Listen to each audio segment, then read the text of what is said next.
name is Molly Baker, and I'm the Adult Programs Manager here at the Georgia O'Keeffe Museum. And as always, we're delighted to be able to offer these monthly streaming programs. So thank you again for joining us.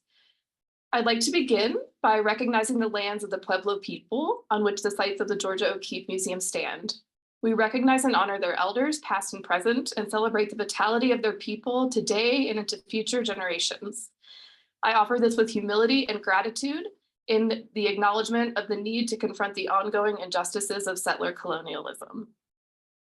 I'd also like to extend a thank you to our members and donors who are here today, because your support makes events like this possible.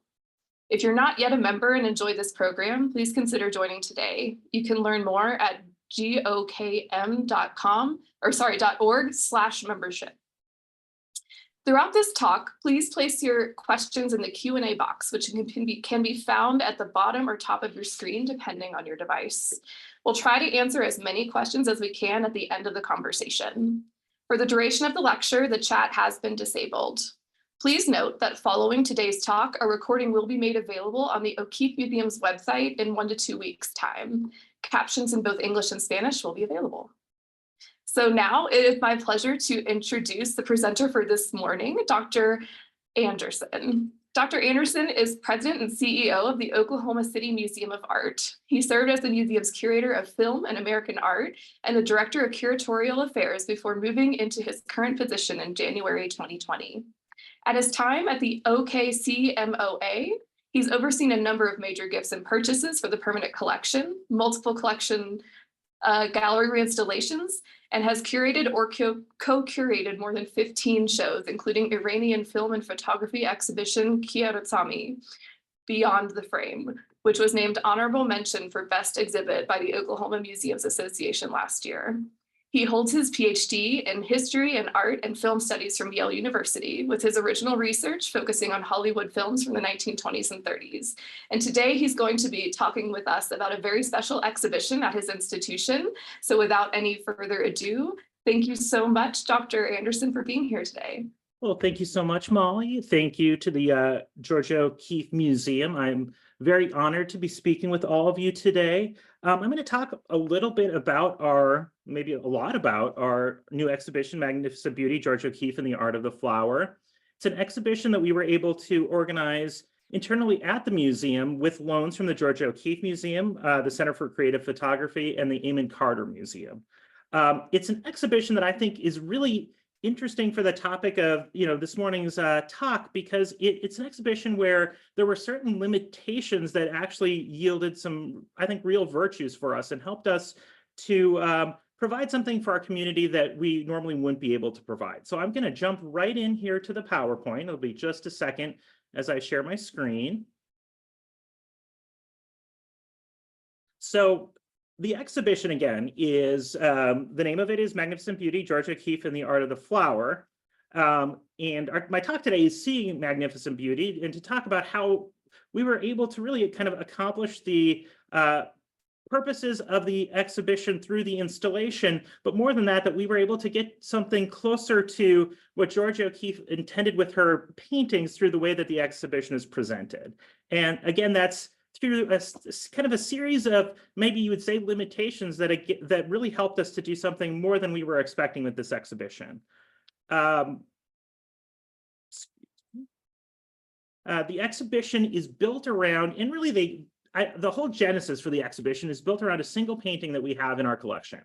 That's a small 20 by 9 inch calla lily. You see it here on your screen. Lily Yellow No. 2 from 1927, one of her series of very famous calla lilies from the 1920s. She, as many of you know, came to be known as the Lady of the Lily for her work in this kind of subgenre of the still life and of flower painting.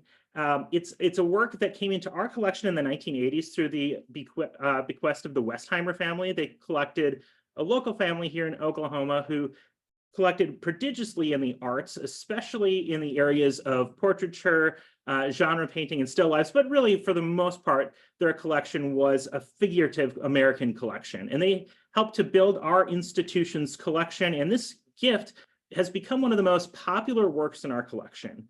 But up until very, very recently, it was an orphan in that it was the only O'Keeffe work in our collection. And I can say, thanks to the hard work of our Director of Collections and Exhibitions, actually, by hard work, I mean he answered the phone one day and we were given a number, another set of Georgia O'Keeffe prints to add to this particular work. So we're very pleased for that inclusion into our collection.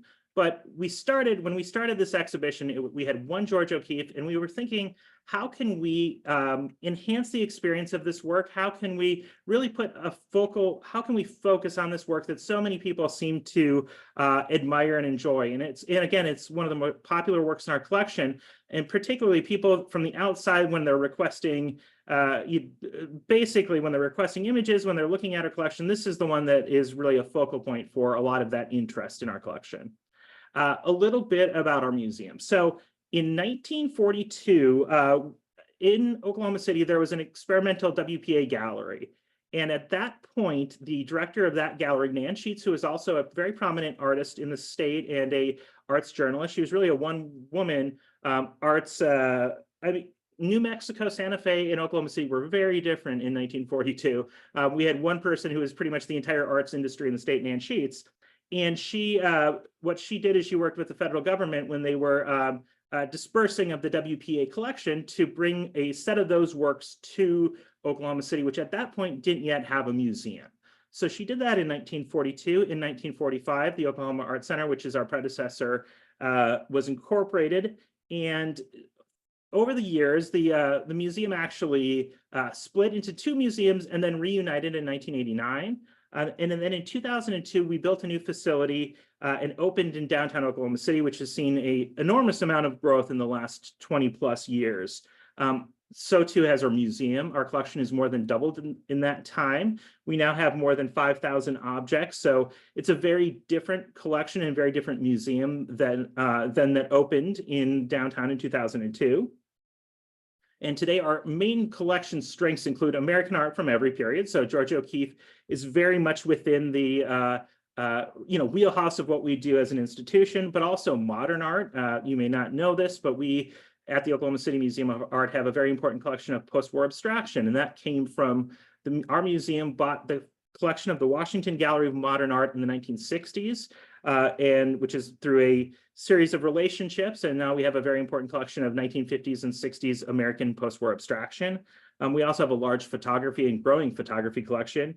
And we have a major studio glass collection. On this image, you see Chihuly Tower. We have the largest Chihuly Tower in the world. And in fact, we have the largest public collection of Chihuly's works through a purchase that the museum made after its inaugural exhibition in 2002. Here's a few of the works that are in our permanent collection, or mostly in our figurative collection. You see that Kehinde Wiley painting in the upper left. That was a relatively recent addition to our collection. We did a major exhibition of his in 2017. We have a wonderful George Inness on the top, as well as a George Washington painting. In the corner there on the upper right, you see a new painting that we acquired very recently by Ed Ruscha. Ed Ruscha is the most prominent Oklahoma City artist. He moved to Los Angeles, driving through Santa Fe in the 1950s, and he's kind of come back. He's really become the Los Angeles artist at this point, and there's a major retrospective of his work right now at LACMA.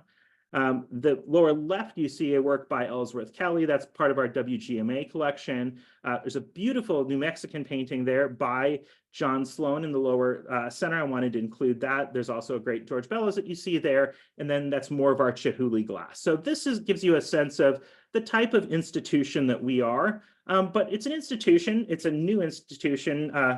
Not quite as new as the Georgia O'Keeffe Museum, but 1942 is still not that long a time for a collection, a kind of a more comprehensive or encyclopedic style collection to be forged. So our collection has naturally some, strengths and weaknesses. It is largely an American collection, although not entirely by design. It's just kind of it reflected what people in Oklahoma City were collecting over the years. A lot of Oklahoma City collectors did a lot of their collecting in Santa Fe. So there's certainly that, you can see that relationship. And we do have a few paintings that depict the New Mexican landscape. You see that John Sloan again here in the lower left. That's next to a very nice John Stuart Curry painting. And so that gallery that you see there is our landscape gallery, where we have both newer, by newer, I mean about 19th and 20th century American paintings, and then also our WPA collection, Works Progress Administration.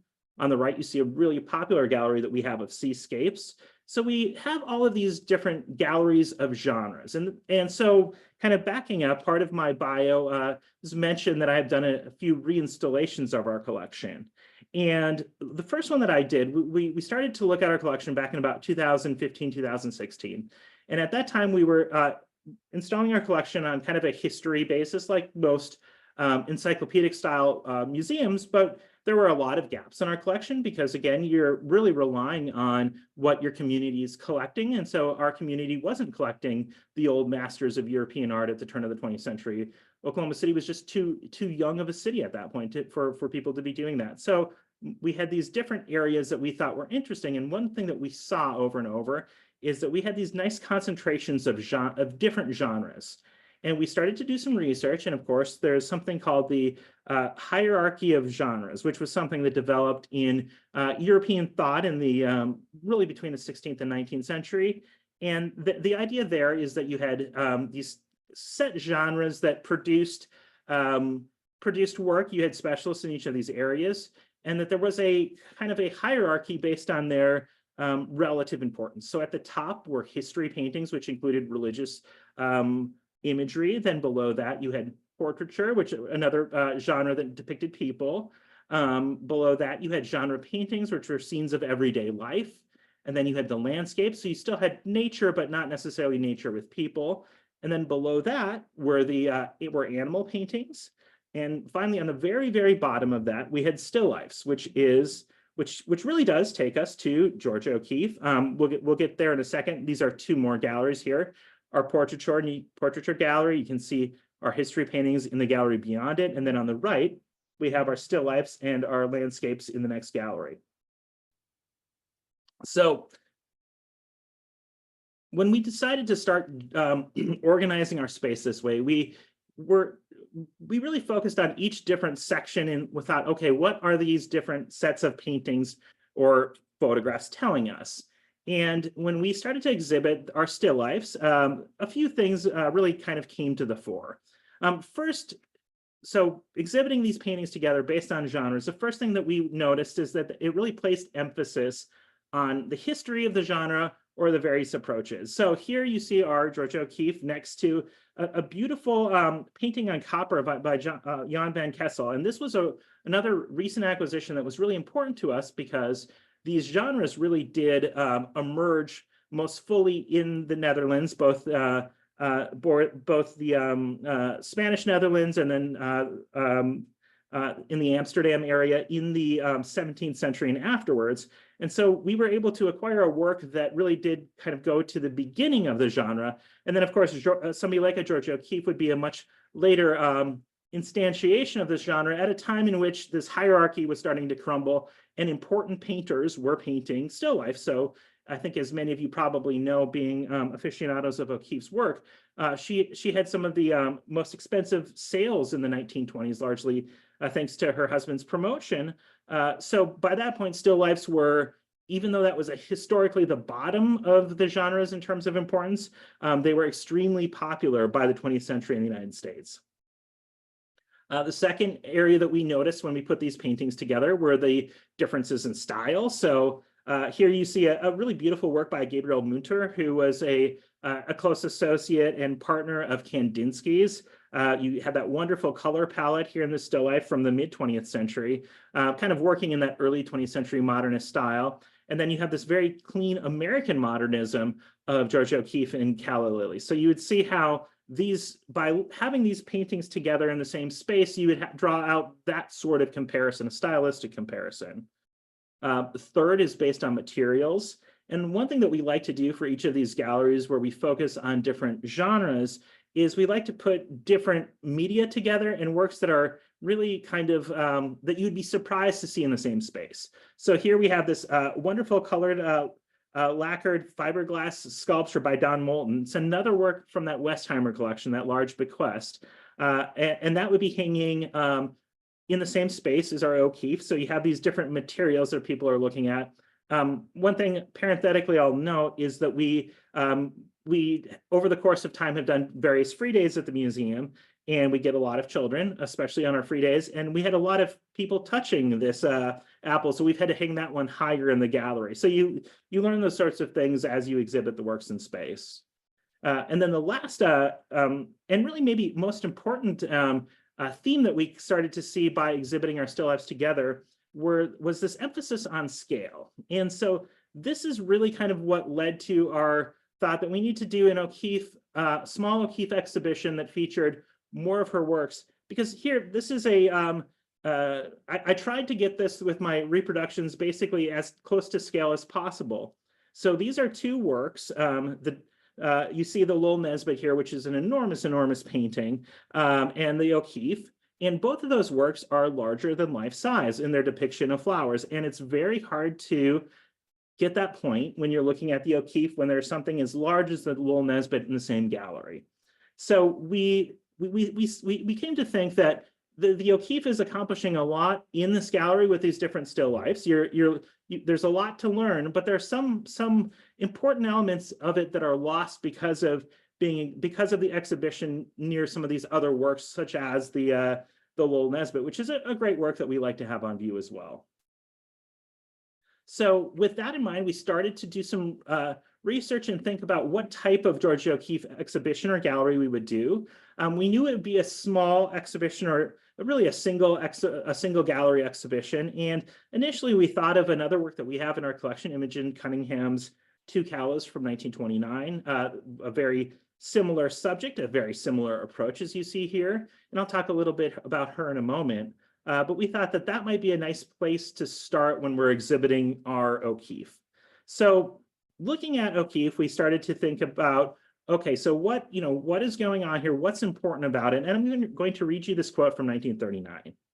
So O'Keeffe in 1939 says, so I said to myself, I'll paint what I see, what the flower is to me, but I'll paint it big, and they will be surprised into looking at it. I will make even busy New Yorkers take time to see what I see of flowers. So here we're looking at the Calla Lily for Alfred, which is from the Georgia O'Keeffe Museum collection. It's another work that is larger than life, but it's still a relatively small canvas, 12 by 6. It's a little smaller even than ours. And so, we wanted to somehow impress that these works are larger than life, that they are, these aren't necessarily the big canvases that we associate sometimes with Georgia O'Keeffe's flowers, but that they still are doing something with magnification and kind of enhancing the size of these works. So putting some smaller works kind of in context with each other. So, the first thing that we were doing in our research, we're just looking at some of her other calla lilies. You see here, there's a sampling of works from both the Georgia O'Keeffe Museum collection. There's another piece there from the Philadelphia Art Museum, then some other collections. And of course, one of the first things that you see when you look at these is that, O'Keeffe is working with different visual perspectives on this. So we have the artist perspective where she's choosing, is she looking at, where is she looking at where is she looking at with the spathe or the spadix? Do we see the entire flower? Is it turned towards us? Is it turned away from us? What does the background look like? Is it in a vase? Is it not? Is it one blossom? Is it more? So there are these different artistic choices, but in each of these, there's a perspective of her vision and her approach to these works. So we thought that would help us to draw out the kind of interesting, slightly turned away quality of our work, which is, and also the palette, which we see here. So with this exhibition, one of the first things that we wanted to do is to really put an emphasis on the importance of color with these works. So that's one of the reasons that we decided to expand beyond the specific calla lily painting. And I'll just kind of say parenthetically that the Georgia O'Keeffe Museum did a really wonderful exhibition that I'm sure many of you saw back in 2002, Georgia O'Keeffe and the Calla Lily in American Art, 1860 to 1940. If you saw it and have the catalog, you, I'm sure, know how great that exhibition was. If you don't, I would seek that catalog out. It does a wonderful job putting the calla lily in context. So that wasn't something that we necessarily thought we needed to do again, but for us, it was more about drawing out these specific qualities of our work. So one work that we were able to borrow from the O'Keeffe Museum, the White Bird of Paradise, does a really wonderful job in putting this emphasis on color. And we can see both the really wonderful bold use of color, the kind of rich contrast that we see here on the work on the right from 1939, and then the very kind of subtle modulation of color that we see in our own work, the yellows, the greens, the grays, and the whites. It really helps us to see kind of the subtlety of our painting, especially when it's presented against the richness of something like White Bird of Paradise. Another element that we really wanted to draw out was the role of photographic composition. Here you see one painting, the Calla Lily for Alfred, that's in our particular exhibition, one that isn't, two Calla Lilies on pink, but it helps to really it helps for us to think about this particular element of her work, where she's not just seeing the painting, she's not just choosing to look at works maybe from a certain vantage, but she's looking at works as if through a viewfinder. So here on the reason that I illustrated this particular slide with the work that's not in the exhibition is you really do see the cropped quality of O'Keeffe's work here with the two blossoms on the right cropped very neatly and pretty closely as if through a camera, as if through a viewfinder. This is not a work that you would normally this is not a way that you would see this flower. And so this is a work where the way of seeing is a way of seeing that's done as if through a photograph.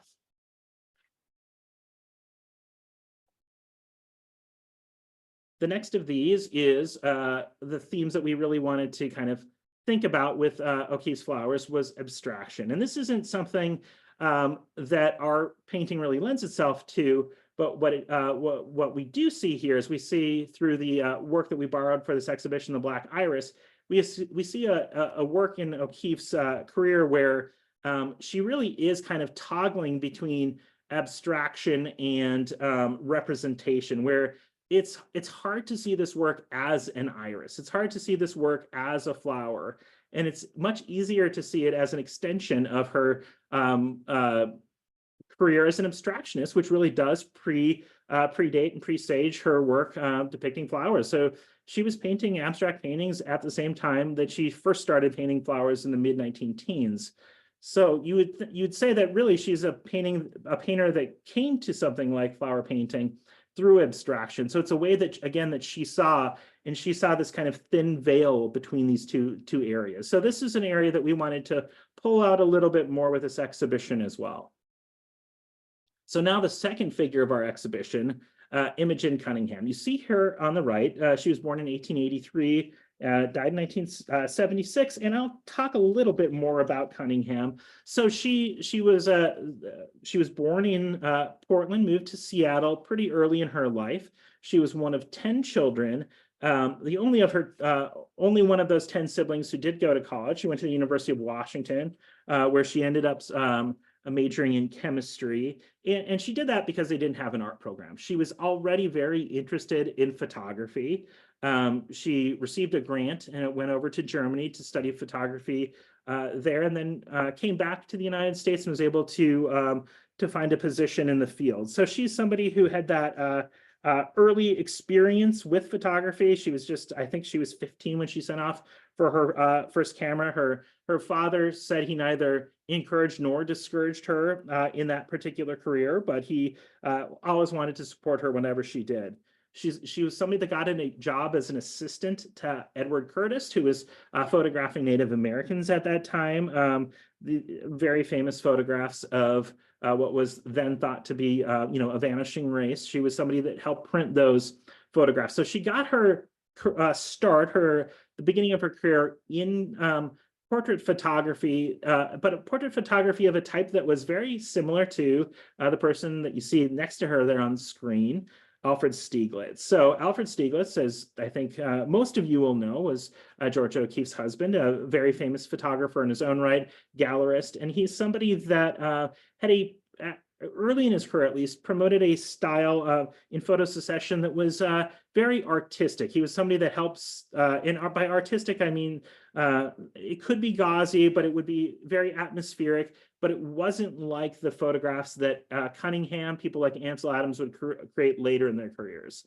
So here on the screen, you see both, again, our Georgia O'Keeffe, our Imogen Cunningham, and then two more works by Cunningham that are part of this exhibition, her Magnolia Blossom and then that additional flower on the bottom.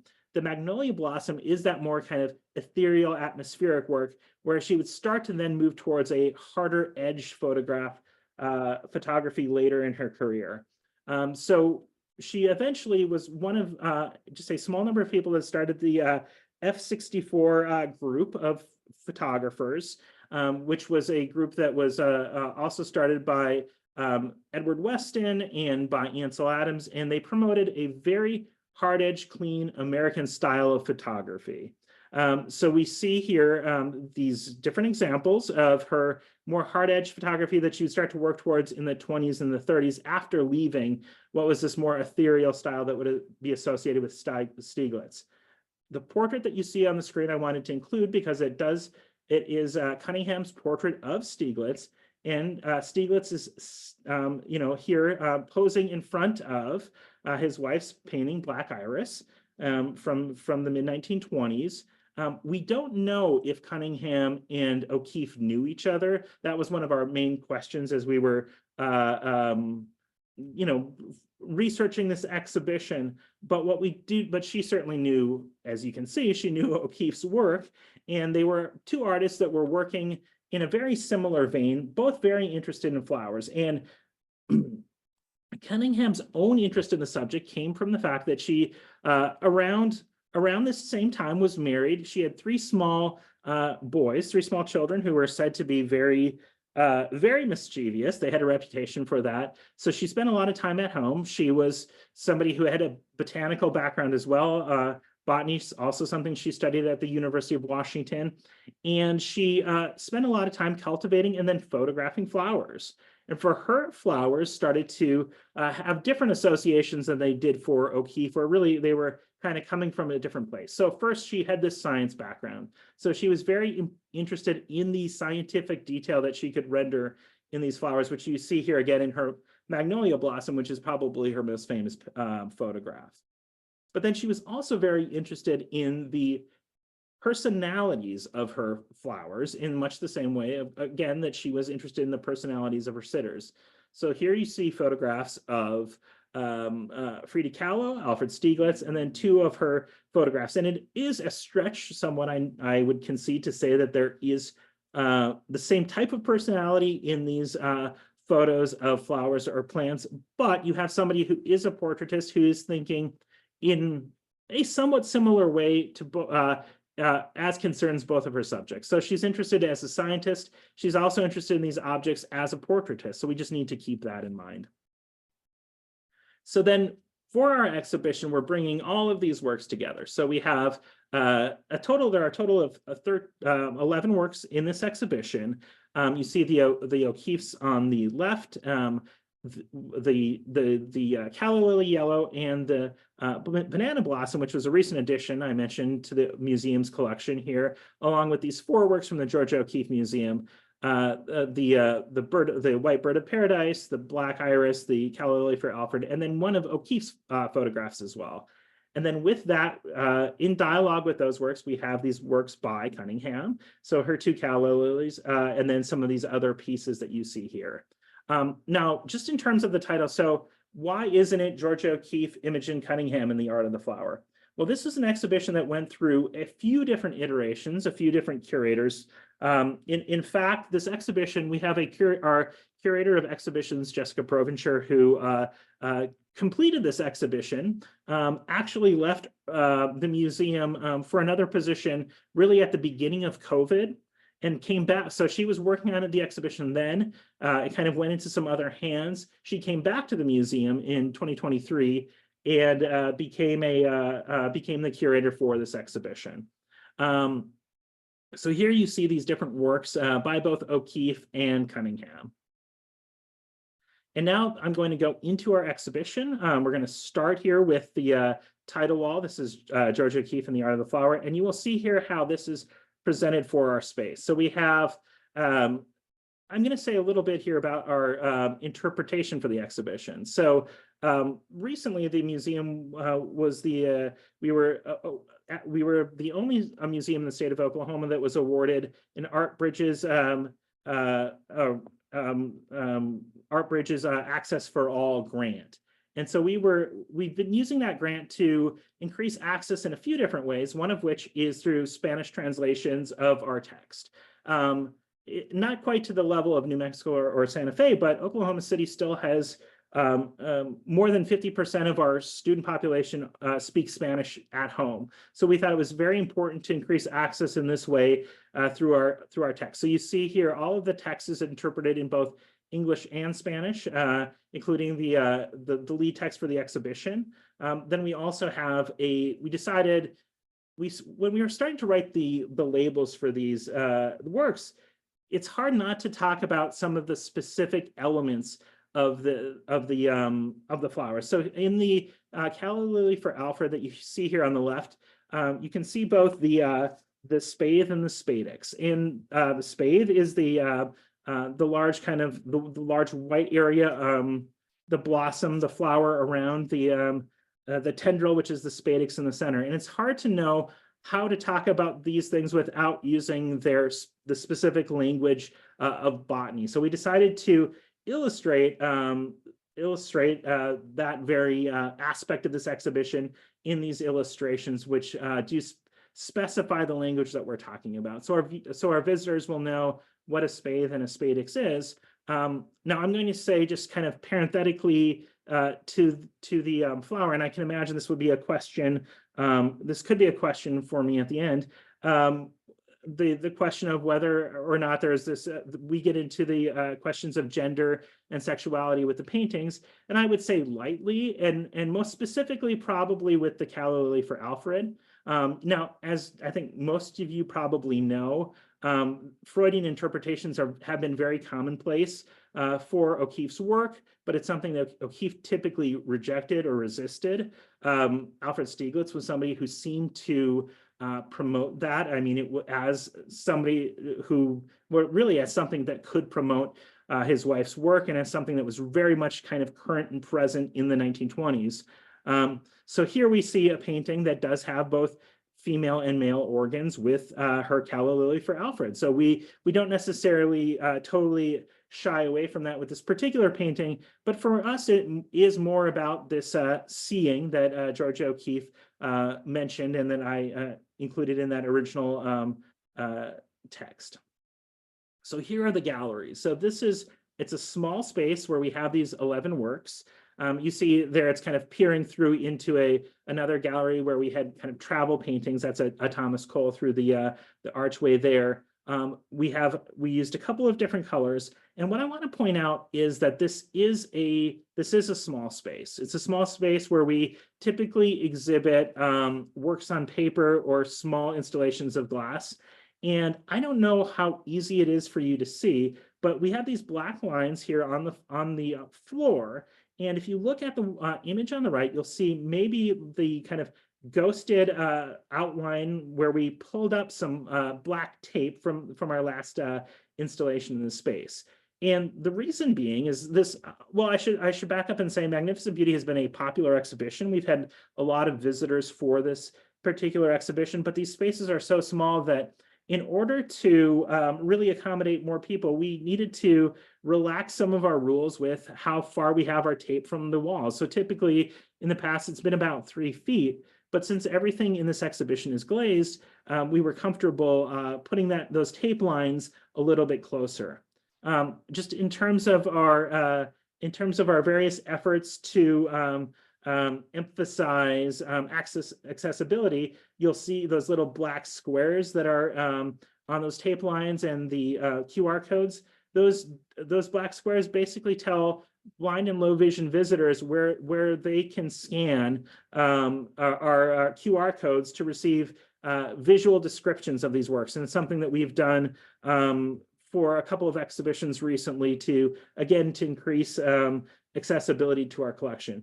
But I mention all of this just to say that what this has done is it has meant that our visitors can be closer to the paintings and they can spend more time looking. And that has been really the biggest advantage to this limitation. So again, we've been trying to re-emphasize, put the kind of reposition this Georgia O'Keeffe in our collection as a work that is a little bit magnified. We wanted people to look at color. We wanted people to think about how Georgia O'Keeffe was, kind of visualizing and approaching this particular work. But more than anything else, we wanted people to really look at both our painting and then these loans. So I'm going to read you another quote. "I made you take time to look at what I saw.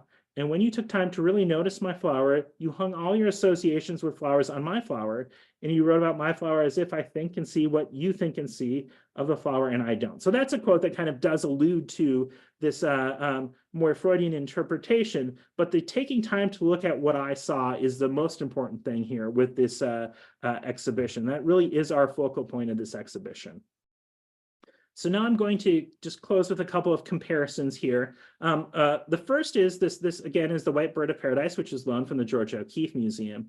And here you see, by really coming closely to the work, you start to see the grain of the painting. You start to see all of these little tiny brush strokes that she used for the so some of these different elements of the flower, the various colors that she's using throughout the painting. You really get the chance to come closely. If you take time to see, you take time to see close to the painting, you see you really saw what she saw and what she's translating to the canvas. And that's something that it's kind of hard to see in the context sometimes of a larger gallery with a lot of works. Really to focus on a few number of works to kind of put in the time to look at each closely, you do see something like you basically see what Georgia O'Keeffe saw and what she wanted you to see. Likewise here, these are a couple of reproductions I made with my camera in the galleries. Here, this is our work on the left, our yellow calla lily. You see that grain of the painting. You see the that just ever so slight thickness on the edges of the flower. You see where there's that little bit of green next to the white. These different modulations of color that may just kind of disappear as you're looking at it from a distance. And then with it's not just O'Keeffe, but it's Cunningham as well. We have these the tendrils where you see it's almost transparent as you're looking through them closely at the work. So with a exhibition that was limited by the number of works that we had due to the fact that we only had these 2 works in our collection, that we were committing this small space to, and then through this kind of need to make that space a little bit bigger with our tape lines, we've kind of come to a perspective into a way of seeing that was closer to what O'Keeffe, I think, wanted us to see in her paintings, and likewise what Cunningham did. Now, the last thing that I'll say about these 2 works is we're looking at, this isn't, of course, how we see. This is how we see through our cameras, which is a new way of seeing for us. I mean, we all have these, the ability to see like Cunningham or O'Keeffe as photographers. Every time that we go to a gallery, we have our iPhones. If we take photographs, sometimes we enlarge or enhance, which I did with these. And you see these works kind of anew and differently, the brushworks, but you're still seeing them through a means that I think is at least related to the way that O'Keeffe and Cunningham conceived of their works. So I'm going to close there. I just hope that you all have the chance to come see this exhibition. It's on view at the museum through July 7th. And I wanted to tease in a couple of other exhibitions that are upcoming. The first is opening June 22nd, so you can see at the same time that you see Magnificent Beauty, is a new exhibition that we're doing on the works of Edith Head, Hollywood's costume designer. It's an original exhibition that we're organizing. It's the only place in the world that you'll see this exhibition. It's 70 costumes, 20 sketches, 4 Academy Awards, 2 screening areas, and a 14-week film series.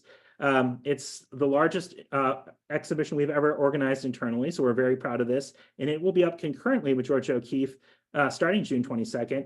And then next summer, another of Georgia O'Keeffe and Imogen Cunningham's friends, we will be hosting an original exhibition of organized by the Center for Creative Photography, our partners on this exhibition of Ansel Adams works. So we're very pleased to be bringing these works to our community. I will stop sharing my presentation now, and we'll open it up to questions, I think. Wonderful. Thank you so much, Dr. Anderson. That was programs like this. We're so fortunate to be able to hear from folks like you who can give us insight about what kinds of things determine how an exhibition becomes what it is when it's finally seen by the public. And I really appreciated how you explained some of the limitations ended up being positive things as far as the exhibition design and the visitor experience. So thank you so much for sharing. And I want to remind folks that you can use the Q&A chat to submit some questions for Dr. Anderson about the exhibition or the research that went into it. And while that populates, I have a question that I'd like to ask, if that's okay. As we were chatting before today's talk, I had mentioned that I'd actually never heard of Imogen Cunningham, and her work that I've looked into since that time it's so stunning and so beautiful, and it's been wonderful to learn more about her background, her scientific background, her context. As someone who was a contemporary of Georgia O'Keeffe, similar interest in flowers, but different application of that interest. And I wondered if you could talk a little bit about how putting two artists like Cunningham and O'Keeffe in dialogue helped to reveal things to the visiting public of the museum, but also from the research perspective, how we can start to think of things differently in those comparisons. Well, I think that's a great question. And I think the first thing that it does is it helps us to understand and to realize that artists kind of exist in a specific time. And they exist at a time in which there are kind of cultural or thematic currents that they're picking up and drawing on. So it's not like Georgia O'Keeffe in 1923 said, well, I'm just going to paint, I saw this calla lily, I'm just going to be the person that's starting to paint calla lilies. You know, as the wonderful exhibition that your museum did 20 plus years ago, I mean, that's something that had been common in American painting since the 1860s. Then you had somebody like, Marston Hartley, who she really drew on in the early 20s. But then now we have this other person, Imogen Cunningham, who isn't part of this tradition in many ways. She's not somebody who's drawing on other painters, I mean, depictions of calla lilies, but she's finding something interesting there too. And I think the connection between the two is photography on some level. And so by putting them in dialogue, you start to see the different approaches, the ways that these two people who exist at different times can approach something with both similarities and differences. So you start to see really the personality and with the O'Keeffe paintings. I mean, one of the great things about this exhibition and about the Georgia O'Keeffe Museum is you can get so close to these works and just look at them, and just you can see O'Keeffe's hands. You can really see how she saw her subject matter. And I think the same is true for Cunningham. So you see how these two women saw a subject that was really very much in the kind of, it was in the cultural currents of the time. There were people that were really interested in this subject matter. And that just makes so much sense. There was sort of just a common interest, a sort of common interest that will likely have been the reason that brought many of us here today in the audience, an interest in flowers, an interest in modernism, an interest in female artists. We have a couple points in the chat, also relating to the topic of flowers. We know by looking at Georgia O'Keeffe's entire career that flowers as a whole really make up a small portion of the works that she produced, and yet it's something that really has captured the public imagination in our associations with her. And so just from your opinion, from your research, what might you say about why that might be? I mean, that's a very good question. It's a very big question. I think I think part of it is that it is part of this larger tradition, this longer tradition. And it is something that's very, very accessible, I think, to a lot of viewers. People, I mean, we are, museums aren't the only cultural organizations. There are, botanical gardens. There are a number of other institutions that are very popular. So it's an area, I think, where people can kind of bring other interests to bear in painting. I think, O'Keeffe had such a original perspective on flowers, and by incorporating this new technology that helped her to see and for the viewer to see a little bit differently, it's something that's both familiar and a little bit mystifying to us when we look at these paintings, which is I think something that if we look at the most popular artists, people like Van Gogh, people like O'Keeffe, I mean, they're artists that do kind of work between style, like a stylized abstraction and representation on some level. So there's something that kind of can pull us. There's something both familiar and mystifying about the work. So I think these are, everybody knows, everybody knows what flowers look like. And then just to have this kind of, to see them big, or to have these certain color components drawn out, or, I think they're just, I think they kind of have this ability to really reach and draw viewers in a way that few subjects do. Thank you so much. And that does make a lot of sense. We have a very common attraction to the natural world and the beauty of flowers, and the ways in which these artists capture that essence is truly remarkable. We have another question about gender, the topic of gender. So certainly where this exhibition features two female artists, are there other ways that the subject of gender has arisen in the research or the presentation of this particular exhibition? I think it's always it's very present whenever you're looking at Georgia O'Keeffe's flowers, because of the century of interpretation that we've had since. And even the Alfred Stieglitz supposedly was shocked when he first saw Georgia O'Keeffe's flowers. There is this kind of traditional reading that I don't think we can't really escape from when we're looking at these works. Now, so in some sense, we took it as a given with this exhibition, and we wanted to we kind of put our emphasis back on the way that the artists frame their own work. And so Georgia O'Keeffe was very much, familiar, very, very familiar, and a little bit annoyed, it seemed like, with these interpretations of her works. But they were present. And so for us, it was just kind of there. And it's something that you have to grapple with these paintings. But I don't think it's something that we decided to necessarily put at the forefront for our interpretation, because we didn't think that this was really so gender is very present in this exhibition, and for Cunningham, I would say even more so for Cunningham, because of her kind of the traditional gender role that she filled in the 1920s when she was a stay-at-home mother during that decade. That's when she starts to photograph flowers, is when she has this time at home and she has this artistic urge. She needs to do something. She needs to photograph. She has this garden. She's a gardener. And that was her outlet. So I think it's almost so pervasive that it really isn't the focal point of our kind of presentation of the exhibition. It's almost this understood, it's kind of the foundation for their works, and it's kind of understood to be so, but it really isn't the focus of our interpretation. Thank you.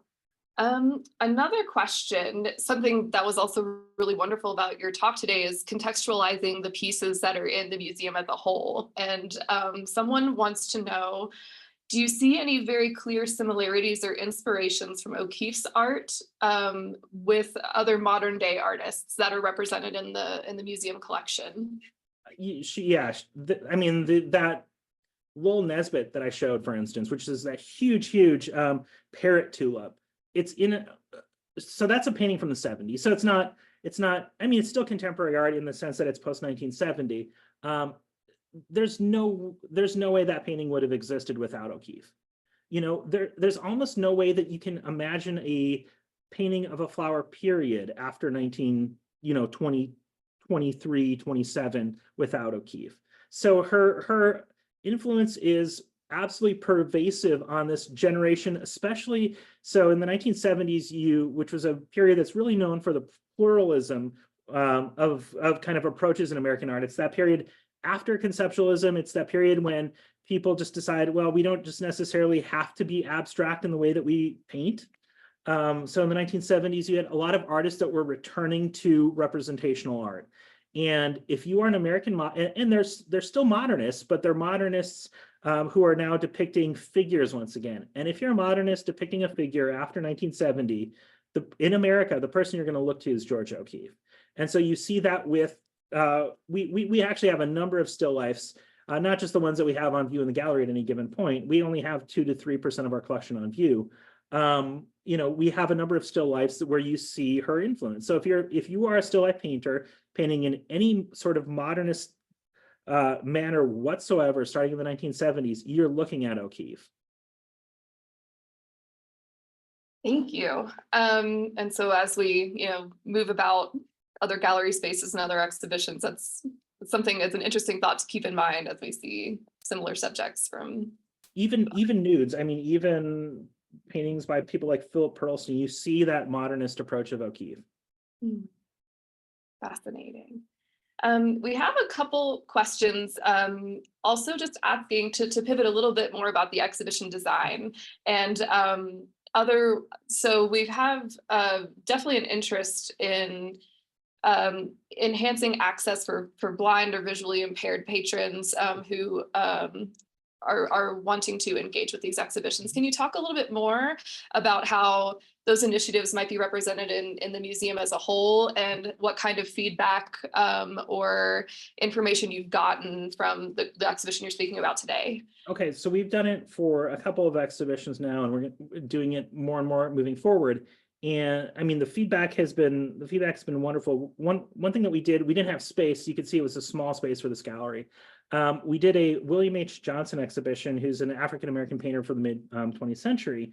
And we created a large touchable reproduction of one of his artworks. And so visitors, and in every visitor loved to touch this particular work. But for blind and low vision visitors in particular, we had a group of blind visitors from a local nonprofit in Oklahoma City come to the museum. And one of them, as he was touching this, said, well, now I understand what this actually looks like. He said, I've never been able to, I didn't really know what abstraction was. I couldn't really conceive of that until I touched this reproduction. And so we're doing that. We actually are doing a couple of touchable reproductions of works for our permanent collection galleries moving forward. We also have these visual descriptions. So visitors that have canes, for instance, or just visitors that do have you kind of struggle with lower reduced vision can scan the QR code, and it will tell them exactly what they're seeing or what they're kind of encountering in the galleries. So we're using these things to make sure that it's a museum that everybody can experience. Everybody can't necessarily experience it in the same way, maybe, but we want to make sure that it's something that provides something for everybody.